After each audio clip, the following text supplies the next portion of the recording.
Mais c'est incroyable, une deuxième vidéo en février. Ben c'est génial, non? Depuis le lancement de la chaîne, il y a pas mal d'abonnés qui m'ont demandé quel était mon résultat de test MBTI. En gros, c'est un petit test de personnalité qui permet de déterminer dans laquelle des 16 grandes catégories on est censé se situer. Alors avant toute chose, le test qu'on va faire aujourd'hui est une version simplifiée sur internet. C'est pas le vrai test officiel. Et en vrai, il est pas mal critiqué et tout, bon. Je cherche pas spécialement à trouver mon type exact, on va surtout faire ça de façon très récréative ensemble. Parce que j'ai envie de faire une vidéo chill en fait. C'est un exercice qui va être relativement difficile pour moi parce que, les questions sont très larges. Et en vrai, je pense que si je prenais chaque question une par une, je pourrais nuancer à l'infini parce que c'est tellement complexe en vrai. Prenez de quoi boire un coup là, tranquille, et on se pose. Salut à tous, on se voit en vrai, mais waouh! Je suis un peu malade, j'espère que ça s'entendra pas trop. Yes. Ok, c'est parti, première question. Vous vous faites régulièrement des nouveaux amis? Alors un peu moins qu'avant, j'avoue, mais on va mettre peut-être plus un. Vous passez une grande partie de votre temps libre à explorer divers sujets qui vous intéressent. Je suis un peu obligé avec la chaîne, mais je le fais pas encore assez d'ailleurs, en vrai. Donc on va être plus 2. Voir d'autres personnes pleurer peut facilement vous donner envie de pleurer à votre tour. Alors, ça c'est un peu particulier. Moi c'est plus quand c'est des gamins ou des vieux qui pleurent. Genre quand c'est au milieu, ça va. On va mettre plus 1. Vous prévoyez souvent un plan B et un plan C. Mais est-ce que prévoir un plan B, c'est pas qu'on n'a pas confiance en notre plan A, et que le plan A n'est pas un bon plan? J'ai quand même tendance à faire un petit plan B quand même. Plus 1. Vous restez généralement calme, même sous une forte pression. La pression, en vrai, ça m'emmerde. On va être clair là-dessus. On va mettre moins 2. Lors d'événements sociaux, vous essayez rarement de vous présenter à de nouvelles personnes et parlez plutôt à celles que vous connaissez déjà. Bon alors ça dépend de la soirée en vrai. Si je sens que les atomes des gens, c'est pas ouf. Non mais en vrai, j'essaie quand même de m'ouvrir aux autres dans les soirées quand ça se passe bien, quoi. Vous préférez terminer complètement un projet avant d'en commencer un autre? Oui, totalement. J'ai un peu du mal avec le fait que les projets soient pas terminés ou qu'ils soient laissés de côté, mais en vrai depuis le freelance et tout je suis obligé de faire plusieurs trucs en même temps. Et dans l'idéal je préfère terminer et me plonger complètement dans un truc, donc plus 3. Vous êtes très sentimental. J'ai aucun sentiment là, ça se voit pas? Bah évidemment que je suis sentimental. Vous aimez utiliser des outils d'organisation comme des calendriers et des listes? Non, ça m'angoisse en vrai ça. Donc ouais, moins 2. Bon, à part quand le cerveau peut pas tout gérer, mais moins 2. Même une petite erreur peut vous faire douter de vos capacités et de vos connaissances. Non, sur les trucs sur lesquels j'ai confiance, ça va. Sur les autres trucs, là, c'est un peu différent quand même. Moins 2. Bon, en vrai, si je fais une erreur, ça va. Soyez indulgent avec vous-même en fait. Vous n'avez aucun mal à aller vers quelqu'un que vous trouvez intéressant et à entamer une conversation. Si la personne je la trouve intéressante, normalement c'est qu'il y a un bon feeling, donc j'ai pas trop de mal. Double négation... Non, même pas. Plus 2. Vous n'êtes pas très intéressé par les discussions sur les différentes interprétations et analyses d'œuvres créatives? Si, en fait, hein. C'est le but de l'art, je trouve. Et je trouve ça assez dommage d'ailleurs que les gens ne s'autorisent pas spécialement à avoir leur propre point de vue sur une œuvre d'art et pensent qu'il y a vraiment un seul fil rouge de l'artiste, alors que ça dépend vraiment de chacun aussi. Donc moins 3 de ouf. Vous êtes plus enclin à suivre votre raison que votre cœur. Alors moi je suis mon cœur parce que je trouve que ça révèle pas mal de choses qu'on n'arrive pas à conscientiser. Et que c'est quand même révélateur du bien-être interne et tout, donc je suis mon cœur. Moins 2. Vous préférez généralement faire ce dont vous avez envie à un moment donné plutôt que de planifier une routine particulière? Carrément, la routine, c'est pas que ça me saoule, hein, mais ça dépend, mais les trucs spontanés quand même, c'est souvent les meilleurs trucs. Plus 2. Vous vous souciez rarement de faire bonne impression auprès des gens que vous rencontrez? Bon alors c'est sûr, c'est bien de faire bonne impression, mais je pense que c'est encore mieux d'être authentique, en fait. Parce que si tu commences à faire un stand-up de malade et qu'après... voilà quoi. Donc moins 1. Vous aimez participer à des activités de groupe? Ça dépend lesquelles. Ça dépend lesquels. Mais les sports collectifs, c'est un truc qui m'énerve. Je préfère m'entraîner tout seul en mode let's go, tu vois. On va mettre neutre parce que ça dépend vraiment du truc, quoi. Vous aimez les livres et les films dont la fin vous oblige à trouver votre propre interprétation? Est-ce que c'est pas le cas à chaque fois vu qu'on raisonne chacun à notre manière? J'aime beaucoup les films qui font travailler le spectateur et tout. Par contre, quand c'est pour sauver un film qui a pas réussi à dire ce qu'il voulait, je suis plutôt du genre... bof. Vous êtes plus heureux en aidant les autres à accomplir des choses qu'en accomplissant vos propres réalisations?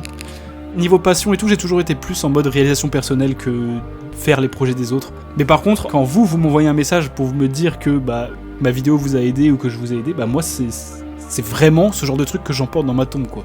Mais vraiment, quand vous m'envoyez un pavé pour me dire que grâce à moi ça va mieux, mais j'ai l'impression que genre je peux mourir demain et y a aucun problème, quoi. On va mettre moins 2 là. Vous vous intéressez à tant de choses qu'il vous est difficile de choisir la prochaine que vous allez essayer. Oui, bonjour, c'est l'histoire de ma vie. Il y a beaucoup trop de trucs qui sont passionnants dans la vie, j'aimerais faire tellement de métiers, de trucs, mais genre juste, y a pas le temps, quoi.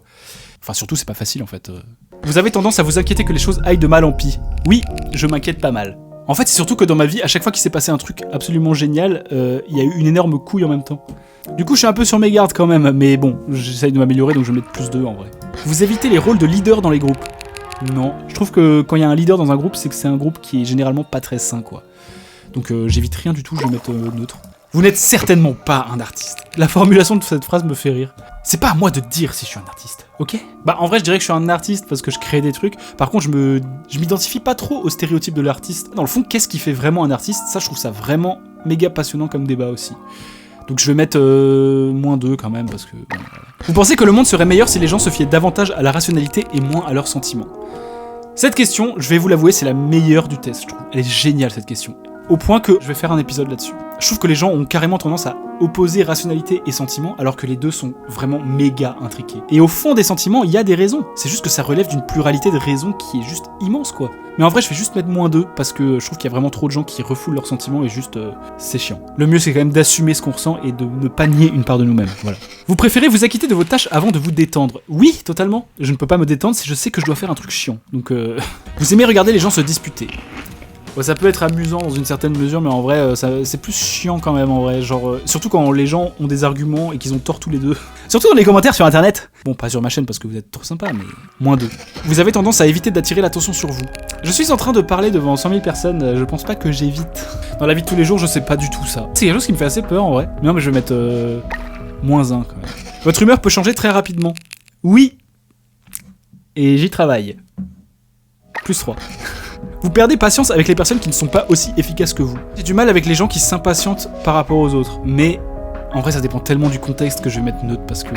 Vous vous retrouvez souvent à faire les choses à la dernière minute. Pas du tout, je suis team, je fais mes devoirs le premier jour des vacances. Et encore une fois parce que je veux pas profiter si je sais que je dois faire des trucs chiants. -3. Vous avez toujours été fasciné par la question de savoir ce qui se passe après la mort. À votre avis? C'est pas comme si je faisais une chaîne là-dessus, quoi. Vous préférez généralement être entouré d'autres personnes plutôt que d'être seul? Non, j'aime bien être seul. Je vais mettre -1. Vous vous ennuyez ou perdez tout intérêt lorsque la discussion devient très théorique? Ah, c'est là qu'elle devient intéressante. Ça me pose pas de problème que les choses soient abstraites, quoi. Si c'est ça la question. -2. Vous trouvez facile d'éprouver de l'empathie pour une personne dont les expériences sont très différentes des vôtres? Ça, c'est méga intéressant comme question. Et d'ailleurs, c'est très bizarre. Je trouve que quand t'as de l'empathie pour quelqu'un qui te ressemble, bah souvent ça va parce que t'as un peu un repère de toi, ce que t'as vécu. Mais quand c'est vraiment quelqu'un dont les expériences sont très différentes, moi je suis méga plus empathique. Parce qu'en fait, justement, il n'y a pas de repère et tu peux t'imaginer toutes sortes de choses et... En fait, le fait de me mettre à sa place, ça me met un peu mal à l'aise quand même. Je suis méga d'accord et je trouve ça trop intéressant. Vous retardez souvent vos décisions le plus longtemps possible. Non, parce qu'il y a toujours un moment où repousser la décision devient plus insupportable que de la prendre. -3. Vous remettez rarement en question les choix que vous avez faits. Déterminisme, Spinoza, y a pas le choix. Je remets rarement en question les choix que j'ai faits parce que je pense, comme je le disais dans l'épisode de la causalité, que si vous avez choisi quelque chose à un moment, c'est que en vrai vous aviez des raisons et que... C'est critiquable, je sais, mais je suis assez déterministe dans l'âme. Après une semaine longue et épuisante, un événement social animé est exactement ce dont vous avez besoin. Ouais, carrément. Ça dépend de la semaine que t'as eu, mais +2. Vous aimez aller dans les musées d'art. De ouf, +3. C'est génial. Vous avez souvent du mal à comprendre ce que les autres ressentent. Je pense que j'arrive vraiment bien à cerner ce que les autres ressentent. Par contre, je pense qu'on s'imagine pas à quel point on est éloigné quand même de ce qu'ils ressentent. Je vais mettre -3. Vous aimez avoir une liste de choses à faire chaque jour? Je t'ai dit que non, ouais. Vous manquez rarement de confiance en vous. Cette question est très difficile. J'ai de la confiance sur pas mal de choses et j'ai peu de confiance sur pas mal de choses aussi. Donc en vrai, un petit neutre, ça vous va ou quoi? C'est impossible pour moi de répondre à cette question. Vous évitez de passer des appels téléphoniques. Ça, je me suis quand même toujours demandé pourquoi. Parce que en soi, voir les personnes en vrai, ça me dérange pas du tout. Par contre, quand il faut appeler, c'est quand même toujours un peu plus chiant. Mais je me demande si c'est pas parce qu'on est privé de tous les mini-signaux émotionnels de l'autre et que ça déstabilise quand on est habitué à y prendre attention, quoi. Il y a tellement d'épisodes à faire en vrai. +2. Vous passez souvent beaucoup de temps à essayer de comprendre les opinions très différentes des vôtres. Cette question a un peu un double sens parce que est-ce que ça veut dire je n'arrive pas et du coup je mets du temps à comprendre ou est-ce que je veux à tout prix être sûr de ce que l'autre voulait penser? Dans le deuxième cas, c'est plutôt vrai. Genre j'ai vraiment envie de comprendre pleinement l'opinion de l'autre parce que j'ai pas envie de laisser des malentendus bizarres. Je vais mettre oui, +2. Dans votre cercle social, c'est souvent vous qui prenez contact avec vos amis et qui initiez les activités. Ça dépend, pas trop. Si vos projets sont interrompus, votre priorité est de les reprendre au plus vite. À fond, putain. Je peux être dans une soirée avec que des gens que j'adore, si mon projet n'est pas fini, je peux n'avoir qu'une envie, c'est de rentrer, continuer mon truc, quoi. Bon après, si quelqu'un est en danger de mort, peut-être que je vais l'aider quand même. Vous êtes encore gêné par des erreurs que vous avez commises il y a longtemps. Je dirais pas que je suis gêné, mais par contre je pense que c'est toujours mieux de recontacter des gens avec qui il y a un peu des incertitudes, quoi. Je pense que je suis pas trop gêné, mais on évolue tellement dans une vie que je me dis qu'il y a des comportements il y a longtemps où je me suis dit mais putain là j'ai vraiment été un peu une merde, quoi. Vous vous interrogez rarement sur les raisons de l'existence humaine ou sur le sens de la vie. Mais vous imaginez quand même si je faisais une chaîne là-dessus, vos émotions vous contrôlent plus que vous ne les contrôlez. Je dirais neutre, par contre contrôler c'est pas le bon mot parce que moi je les accepte et je les ressens pour mieux les gérer. Alors est-ce que ça veut dire contrôler? Je sais pas, on va mettre neutre. Vous faites très attention à ne pas nuire à l'image des autres, même lorsque c'est entièrement leur faute. Ouais, je préfère quand même ne pas nuire à l'image des autres, dans le fond. Je me dis qu'il y a de toute façon toujours des raisons derrière chaque agissement, donc si tu les connaissais toutes, en soi tu pourrais comprendre les gens. Alors, plus 2. Votre style de travail personnel s'apparente davantage à des explosions d'énergie spontanée qu'à des efforts organisés et cohérents. Alors je travaille tous les jours sur l'animation, et ça n'empêche pas qu'il y a des jours où l'inspiration est là et d'autres pas. Et d'ailleurs c'est très très aléatoire l'inspiration, donc en vrai je me dis que les explosions d'énergie ça me convient pas mal en vrai. Plus 2. Lorsque quelqu'un vous tient en haute estime, vous vous demandez combien de temps il vous faudra pour le décevoir. Non, pas spécialement. C'est assez triste comme question. Ça j'avoue que c'est un problème que j'ai pas trop en vrai. Moins 3. Vous adoreriez avoir un emploi vous obligeant à travailler seul la plupart du temps. Ouais, clairement, si je peux travailler seul en autonomie et tout, je kiffe. Donc plus 2. Vous pensez que réfléchir à des questions philosophiques abstraites est une perte de temps. Putain, vous imaginez si je faisais une chaîne là-dessus? Vous vous sentirez plus attiré par les lieux à l'atmosphère animée que par les lieux calmes et intimes. Non, je préfère les petits lieux calmes, intimes, avec des bougies, des petits trucs sympas, tu sais. C'est comme ça. C'est comme ça. Moins 2.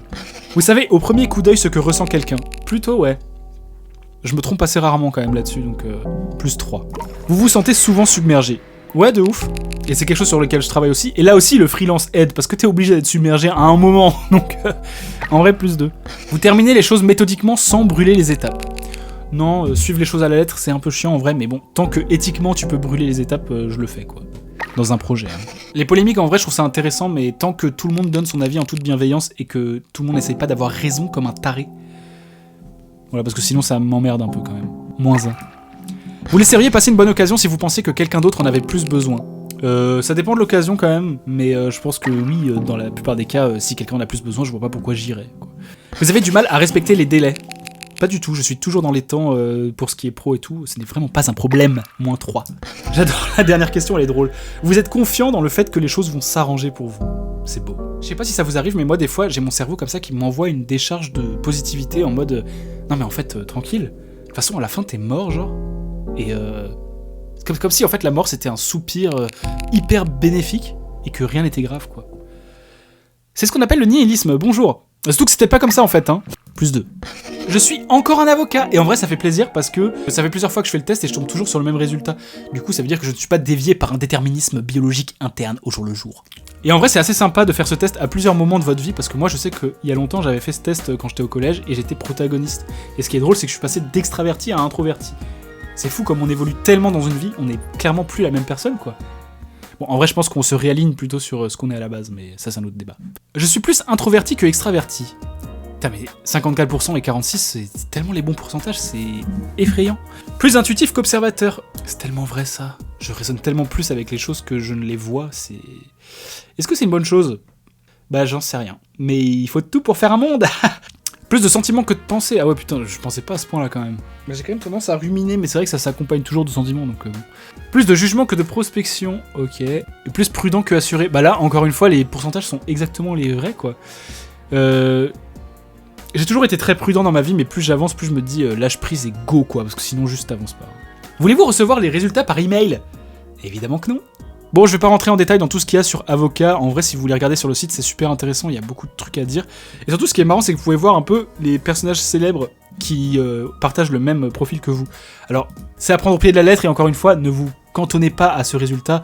C'est bien plus complexe que ça, la personnalité, enfin voilà quoi, c'était juste pour s'amuser, voilà, si vous voulez passer un peu de temps. Et surtout voir à quel point vous répondez des choses différentes de moi. Parce que là, ça se trouve dans les commentaires, il y a des gens qui sont en mode « Putain, je me désabonne, il est complètement con ce mec !» Bon, voilà, j'espère que cet épisode vous aura plu. N'hésitez pas à commenter votre profil que vous avez obtenu via le test dans les commentaires. En tout cas, c'était un plaisir de faire cette vidéo, et je vous dis vraiment à la prochaine pour un nouvel épisode animé. Salut!